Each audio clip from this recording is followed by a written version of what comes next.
Right, దీని మీద మనం చర్చిద్దాం. మనతో పాటు స్టూడియోలో సీనియర్ జర్నలిస్ట్ ఈశ్వర్ రెడ్డి గారు ఉన్నారు, అలాగే కాంగ్రెస్ నేత మోహన్ గారు ఉన్నారు. ముందుగా కాంగ్రెస్ నేత దగ్గరికి వెళ్దాం. మోహన్ గారు, ఏంటి రిజల్ట్ పట్టు ఏమంటారు? రెండు తెలుగు రాష్ట్రాల రిజల్ట్ పట్టు మీరు ఏమంటారు సార్?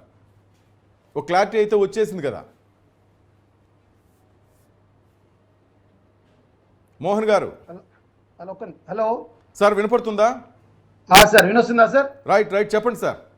సార్ ముందుగా న్యూస్ 36 ఛానల్ యాజమాన్యానికి, yes, sir. సిబ్బందికి, ప్యానల్లో ఉన్న వాళ్ళందరికీ నాకు నమస్కారాలు. యా, అదేవిధంగా ఆంధ్రాలో ఉన్నటువంటి చంద్రబాబు నాయుడు గారికి మరియు కూటమి నాయకులందరికీ కూడా నా హృదయపూర్వక శుభాకాంక్షలన్న.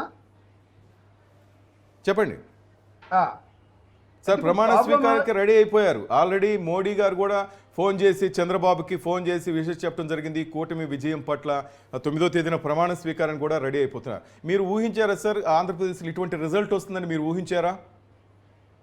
లేదండి, నేను ఒక విషయం ఏంటంటే ఇక్కడ Sir. నా నా నా వ్యక్తిగత అభిప్రాయము చెప్పండి. నా వ్యక్తిగత ఏంటంటే, ప్రజల్లో ఇప్పుడు కొన్ని సర్వేలు ఈ ముందల ఎగ్జిట్ పోల్స్ అని, ప్రీ పోల్స్ అని రకరకాల పోల్స్ ఇచ్చారు కదా బ్రదర్. Yes sir. సో ఇవన్నీ కూడా ఎవరికి సంబంధించినటువంటి వాళ్ళు ఎగ్జిట్ పోల్స్ ఇచ్చారేమో నేను అనుకుంటున్నా. ఇది రెండో అంశం ఏంటంటే, ఈ విషయము గత 6 నెలలు చంద్రబాబు నాయుడు గారికి జైల్లో వేసినప్పటి నుండి అక్కడ ఆంధ్ర ప్రాంతం మొత్తంలో ఉన్నటువంటి ఆంధ్ర ప్రాంత ప్రజల్లో ఉన్నటువంటి భావజాలాలు మారిపోయినాయండి. ఓకే. చంద్రబాబు నాయుడు గారిని జైల్లో వేయడమే జగన్ గారు చేసినటువంటి మొట్టమొదటి తప్పు.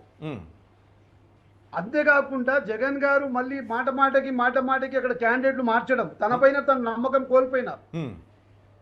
ఇంకొకటి ఏంటంటే, అభివృద్ధి అనేది ఆగిపోయిందని ప్రజల్లో ఒక నిండిపోయింది. ఒక 5 సంవత్సరాల నుండి మాకు ఈ గుంతల రోడ్లు అయిపోయినాయి, మా పరిస్థితి ఇట్లా అగమ్మ గోచరం అయిపోయింది, విద్య లేదు, వైద్య. ఇప్పుడు మామూలుగా అక్కడ ఉన్నటువంటి యువతకు మెయిన్ ఏంటంటే అండి, మనకు ఉపాధి కల్పించే ప్రయత్నం చేయాలి.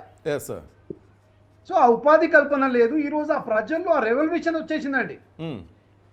ఎట్టి పరిస్థితుల్లో మాకు ఇట్లానే కంటిన్యూ అయితే మా భవిష్యత్తు అంధకారంలో పోతుందని యువత ఇప్పుడు జగన్మోహన్ రెడ్డి గారు కేవలం మహిళలకు ఇచ్చినటువంటి అమ్మఒడో, గోరుముద్దనో వీటి మీద ఆధారపడ్డారే తప్ప రాష్ట్ర అభివృద్ధి మీద కానీ, యువత భవిష్యత్తు గురించి కానీ కొద్దిగా ఆయన దెబ్బతినడేమో నా అభిప్రాయం. ఇది యువత ఆలోచించి, అరే ఈయన మళ్ళీ కంటిన్యూ అయితే మన తరాలు, భవిష్యత్ తరాలు అంధకారంలో పోతాయని ఈ రకంగా ఒక మామూలు స్పీడ్గా రాలేదు. బాల్ గోడకి ఎంత కొడతాం అంత స్పీడ్గా ఎట్లయితే రివర్స్ వస్తుందో, ఓకే, 2019 ఎన్నికల్లో జరిగినటువంటి స్పీడ్ కంటే డబుల్ స్పీడ్ ఇప్పుడు ఆయన మన ఈయన పేరు జగన్మోహన్ రెడ్డి గారికి కలిగింది.